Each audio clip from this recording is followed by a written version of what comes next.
Audio is rolling. Camera is rolling. All right, Tim. Action. Hello, my name is Tim Malone, and I'm a retired United States history teacher. And lately, I've been putting my lectures up on my YouTube channel, Tim Malone History Lectures. Search it on YouTube. There's over 30 of them up there. And today I'm taping another one. And I think the title of this one I'm doing today would be called Trump. Well, we'll get to Trump.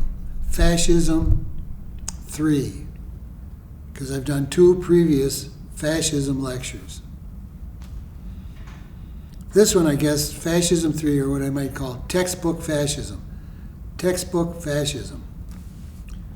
Because what I'm going to do is I'm going to talk about how American history textbooks have treated fascism before Trumpism. Now, if you look at the lecture that came just before this one, it's about Trumpism, and it's examining whether Trumpism is fascism, and if it is, what kind of fascism it is. Because there's kinds of fascism. Check out the previous lecture, and we talk about that. I believe Trumpism is a form of fascism, historically speaking. And we're going to talk more about that today. But this is titled Textbook Fascism, because I'm kind of obsessed, that's too strong a word, I'm interested in American history textbooks. And the reason for that, one of the reasons for that, and I've mentioned this before in my previous lectures, is because I have a bunch of American history textbooks. I have over 30 different textbooks.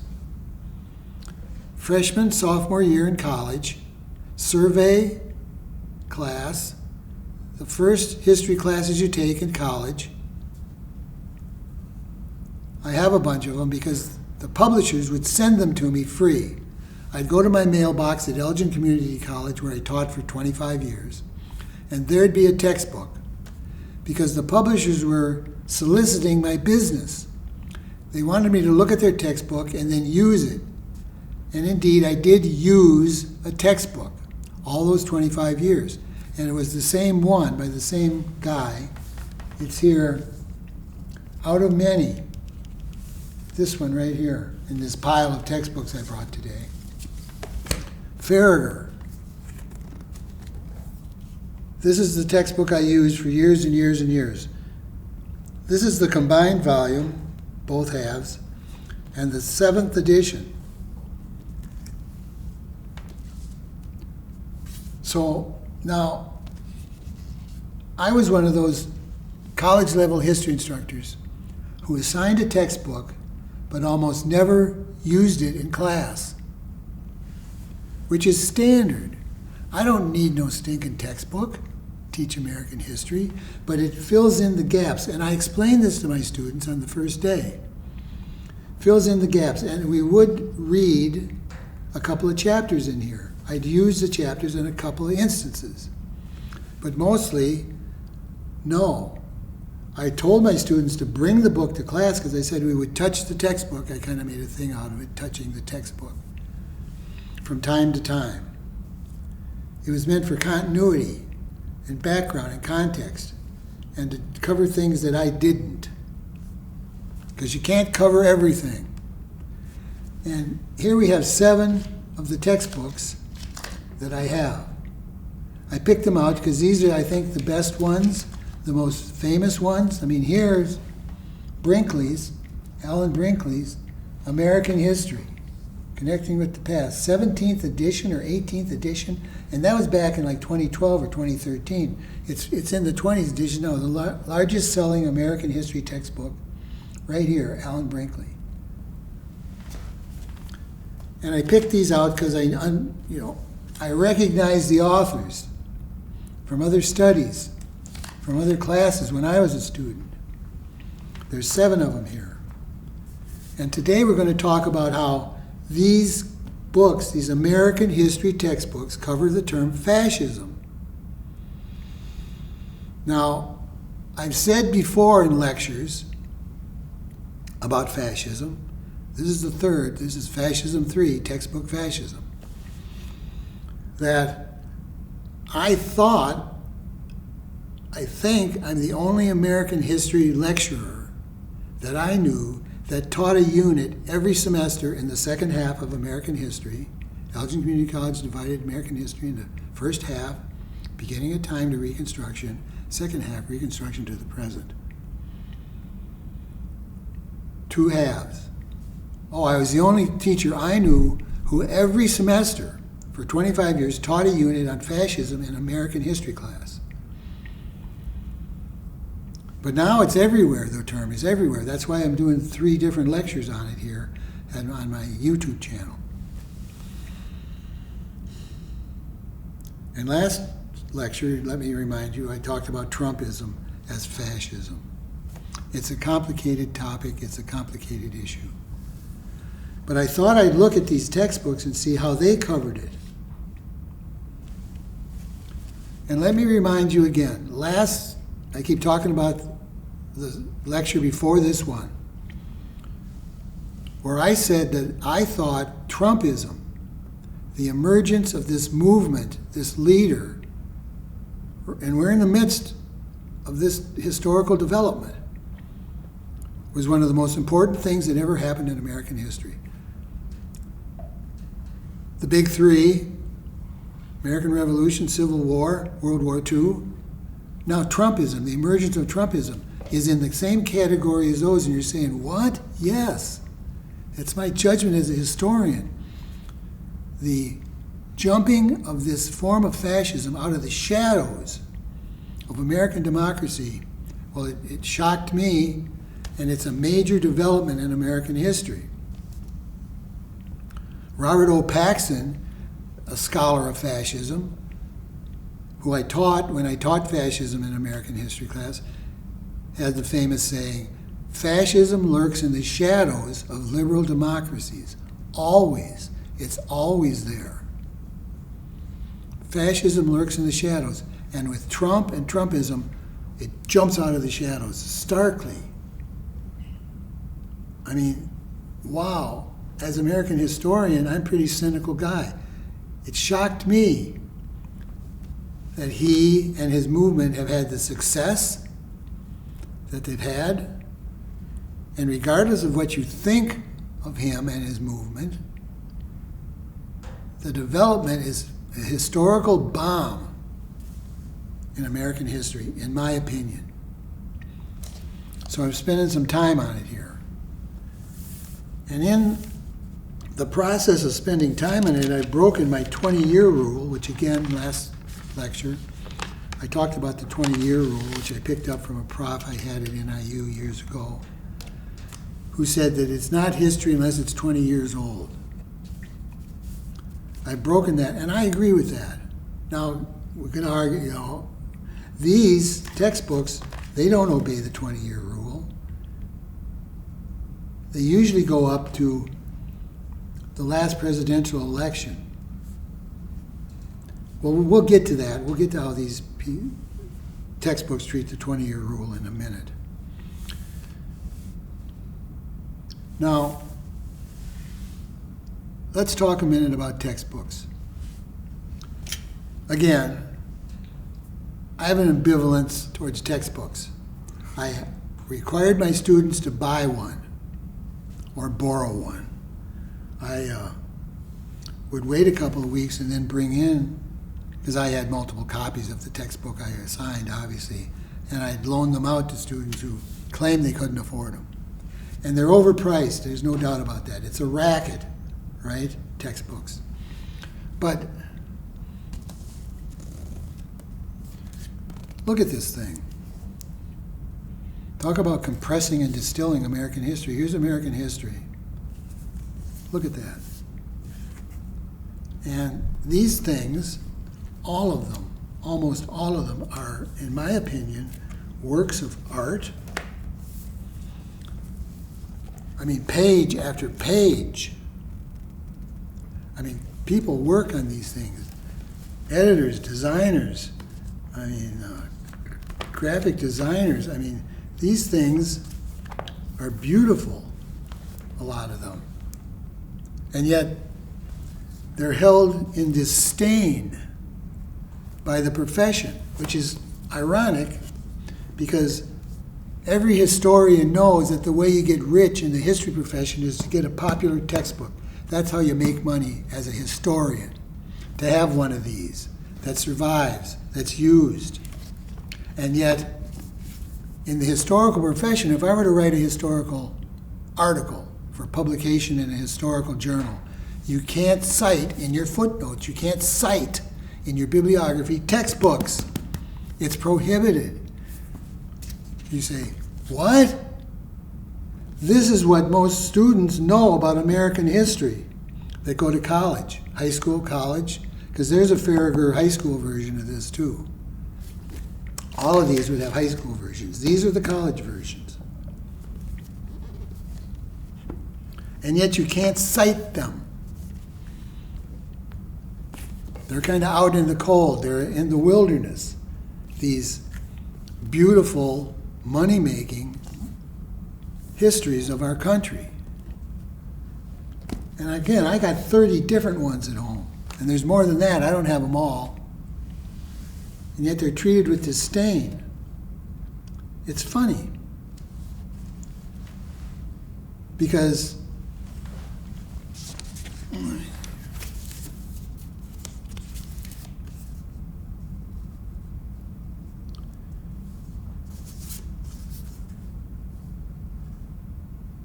Emma Ashford, the textbooks taught in schools inform leaders and public opinion, almost like nothing else.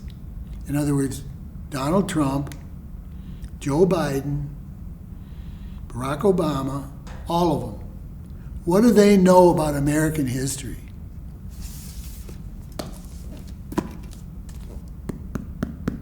These things.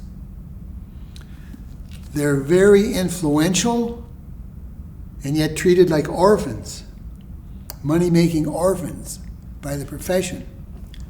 It's weird.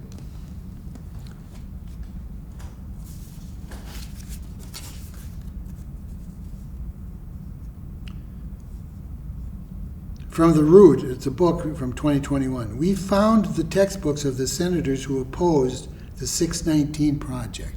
If you remember, the 619 Project some years ago was a history of slavery in American history. It was a multimedia. It toured. You'd go and you'd set up the 1619 Project. It was a book, too. And it was heavily criticized by right-wingers, by white nationalists, of course. Too much information about slavery. You can't be having that. We found the textbooks of the senators who opposed the 1619 Project, and suddenly everything made sense. A criticism of how race and racism has been treated in these things. And of course, it's much better now than it was 50 years ago or 60 years ago on that subject of slavery and racism. But still,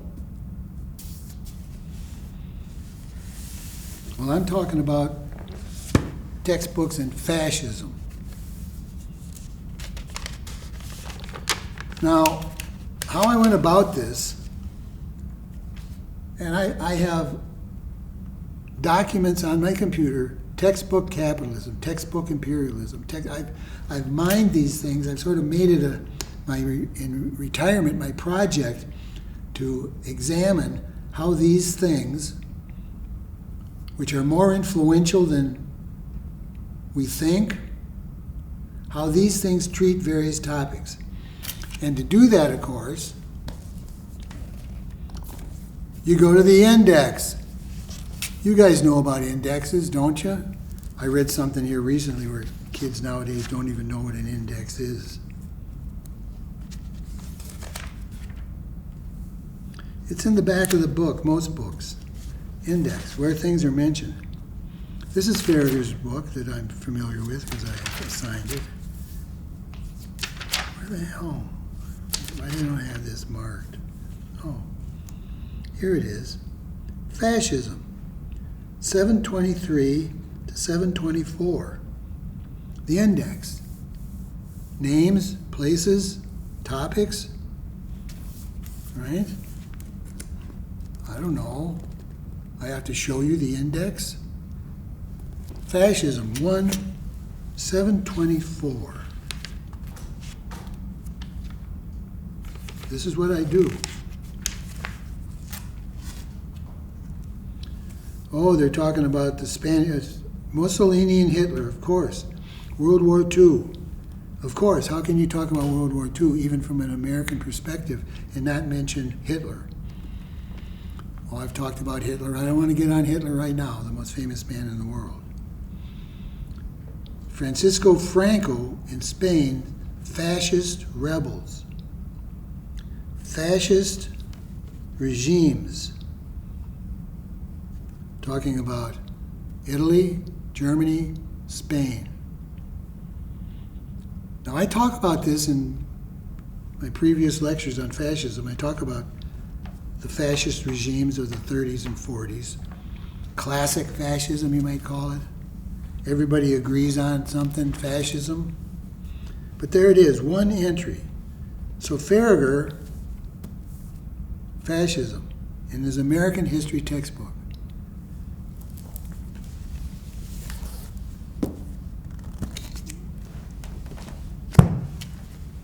Now here, I bought this book a year ago and haven't read it, but I got it. Index, a history of the, sort of mocking how indexes cite things. Index, comma, the history of a bookish adventure. The history of the index. Most of us give little thought to the back of the book. It's just where you go to look things up. He talks about it, of course, as a revolutionary development. Came along pretty much with the printing revolution. The history of the index. That's where I start when I do my textbook thing, no matter what the topic is. And I've discovered, of course, that indices are imperfect to say the least. Imperfect to say the least. So let's see what I have here about Farragher's book here. I have some notes. Out of Many, 7th edition, 2012. So this is from 2012. This is old already, but I've retired. Chapter 31, the United States in a Golden Age. So in other words, it's the date on that book's 2012. It goes to 2010. So Farragher breaks the 20-year rule. Fascism is in the index. 4 paragraphs. It stresses Farragher's book stresses the racism of fascism. And I do too in my previous lectures on fascism. Fascism is racist. Oh, but I think that's fair. There are historians who say you can have non-racist fascism, but I don't know. Out of Many. America's History. Written by Henrietta Edwards and Self. Of course, you talk about the top guy. The top guy gets the billing. Henrietta, America's History.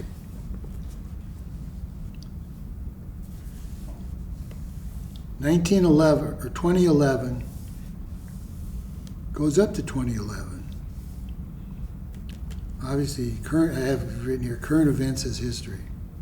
Fascism is in the index with several mentions, not in the glossary. Farragher doesn't have a glossary. Most of these books have at the back a glossary of terms and people. Like here's one for Henrietta. The glossary has greenbacks, home rule, ideology, impeachment, imperialism. It has imperialism. Keynesian economics, stuff like that. Fascism is not in the glossary in this book. It's in the index, though. No real definition is provided.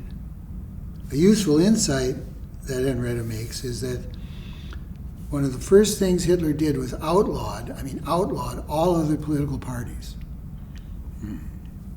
Racism and the single party state.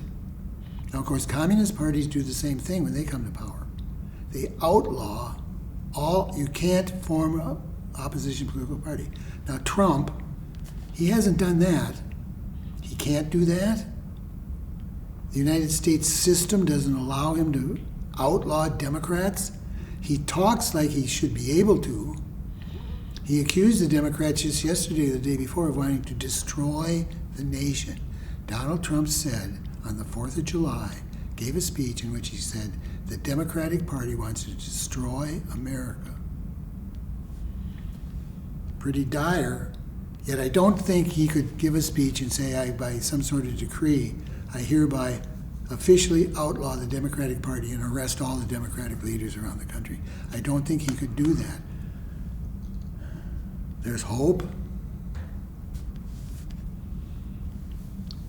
And again, fascism comes up in the World War II chapter. The first major section of the World War II chapter is the road to war, and there's a subsection in that section called the rise of fascism.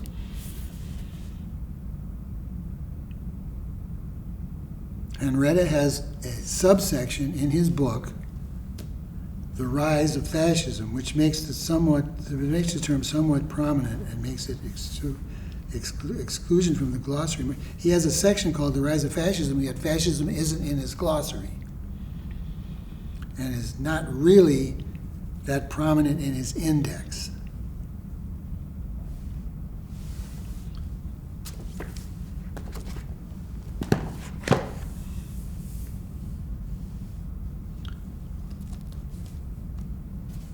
Brinkley, this again the largest selling of 2012. Last date mentioned in the book is 2010. No fascism in Brinkley's index. The largest selling American history textbook. No, fascism is not in the index. Hitler is. And the word fascist is used several times in the text. So fascist, the word is used in here, but it's not in the index. So is that bad indexing? And again, I've become somewhat familiar with indexes. And they're imperfect instruments, to say the least. Most of these books' indexes suck, as far as I'm concerned. Now, when I worked at Founders Library at Northern Illinois University back in the 80s, one of the librarians there, Dave Hamilton, I was a civil servant, I was a clerk. He was one of the honchos, one of the librarians. He did indexing on the side. He hired himself out to index books. I knew that about him, but I never indexed anything. I never tried to index anything. You would think, with a monster like this, it'd be hard. And that there'd be a lot of, well, should this be in the index? Should that be in the index? That there'd be a lot of decisions made by the indexer. I can guarantee you that Brinkley didn't index his own book. You hire these things out. Professional indexers. And some of their decisions as to what to put in and what to leave out are bad. The word fascist is in Brinkley's book, but it's not in the index. In the book, he describes fascism as racist and militaristic. Yeah? Race, again, raises its... But again, people will say that Mussolini, in his early years, he came to power in Italy in 1922, and he wrote a book called Fascism, Mussolini. I'm sure he didn't write it, but he wrote a book called Fascism. He defined it. And yet a lot of historians say Mussolini, in his early years, before he fell under the thrall of Hitler, was not a racist. Italy's regime in the early years of Italian fascism was not racist.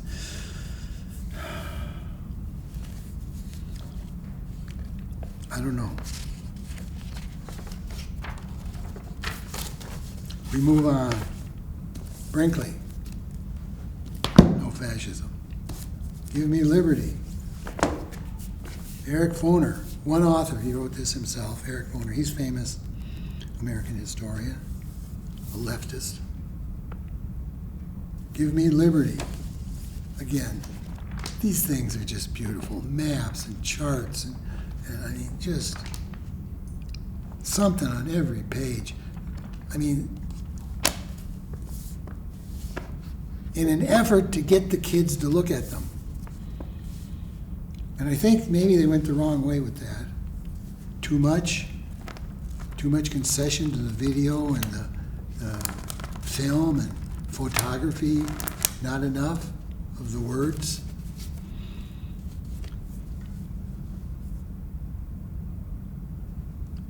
Seven sites in the index under fascism by Foner.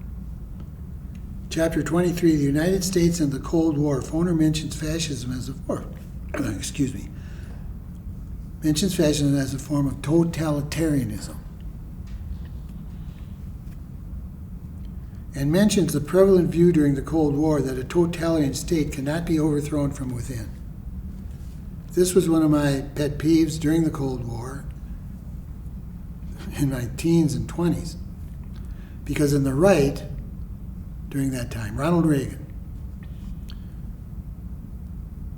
the American people were told that once a country went communist, they didn't mention fascism, it couldn't be the regime couldn't be overthrown from within.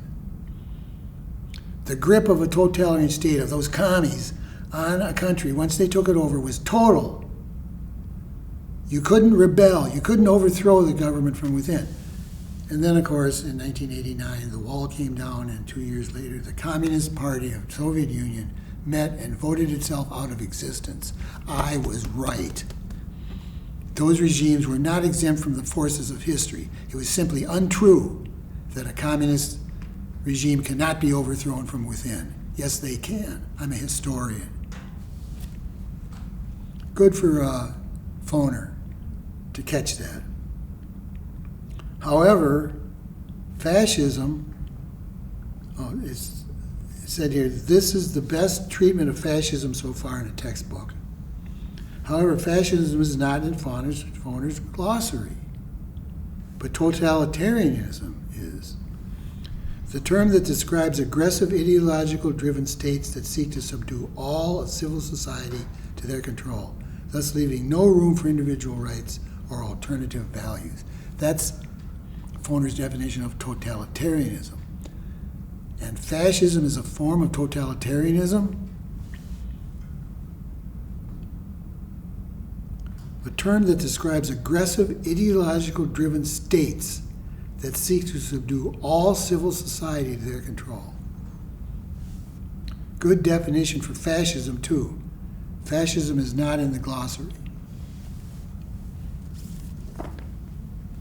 I don't know what conclusions we can come to so far.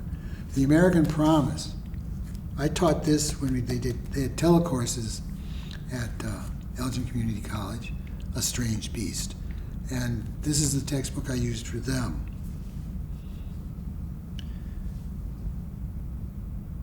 In the index, fascism has two main entries and a see also Mussolini and Nazi Germany. There are also three subheadings under fascism: in Africa, Hitler and U.S. isolationism and. In a recurring feature called Beyond America's Borders. In other words, a lot of these textbooks have recurring features about foreign policy or race relations. Let's see if I got one marked here. Yeah, here it is. Beyond America's Borders. It's in brown. It's kind of set off. Not every chapter has one of these, but most of them do. And this one says Fascism, Adolf Hitler, and National Socialism. Wow. This is pretty good for an American history textbook. to spend almost 2 whole pages on Adolf Hitler and National Socialism.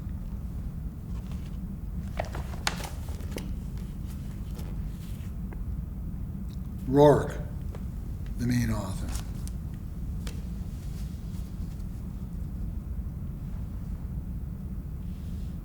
In a recurring theme called Beyond, the entry for chapter 24 is entitled Fascism, Adolf Hitler, and National Socialism.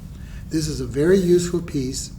It notes the Nazi movement was a coalition of members of middle and lower middle class,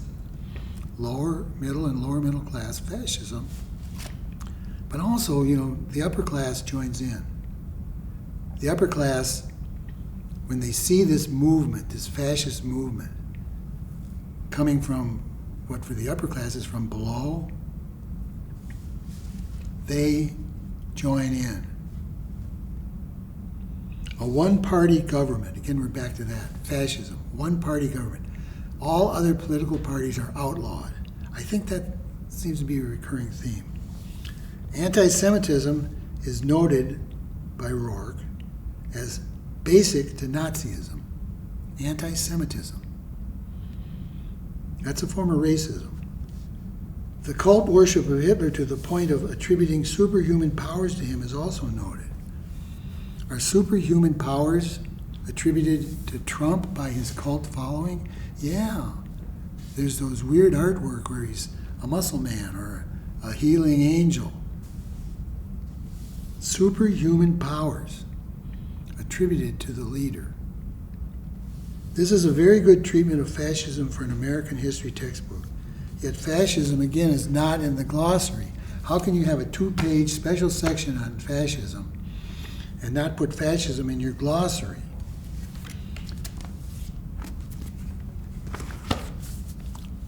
We're getting there. I don't know, again, what conclusions we can draw to it. It's ambivalent. Liberty, Equality, and Power, A History of the American People by Murin.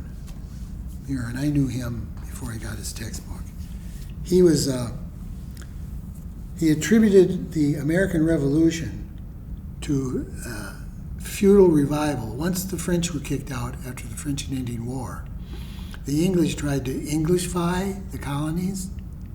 They couldn't do that before because they needed the colonists to help fight the French. Once the French were gone, the English decided to Duke and Earl and feudal estate America, the feudal revival, Murin.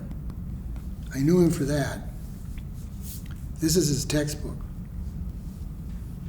Fascism is not in the index. It's not even in the index in this book. But National Socialism, the Nazi Party, is. So is Nazi Germany. Adolf Hitler's Nazi Party came to power in Germany in 1933 and instituted a fascist regime, a one-party dictatorial state. That's a quote out of here, even though fascism is not in the index. Fascism is described as ultra-nationalist movements and states and fascist governments. That's 2 textbooks that don't cite fascism in the index but use the word rather prominently in the text. Bad indexing? The word's in here, but it's not in the index.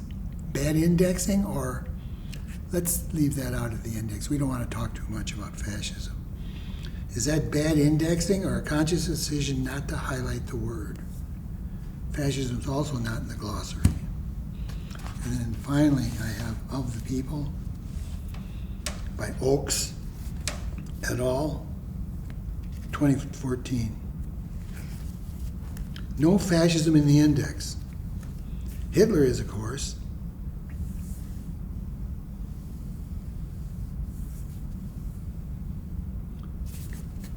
He built a state, this is a quote from the book, based on racism, total control, and brutality. Sort of Oates's definition of fascism, although it's not in the index. Racism, total control, and brutality.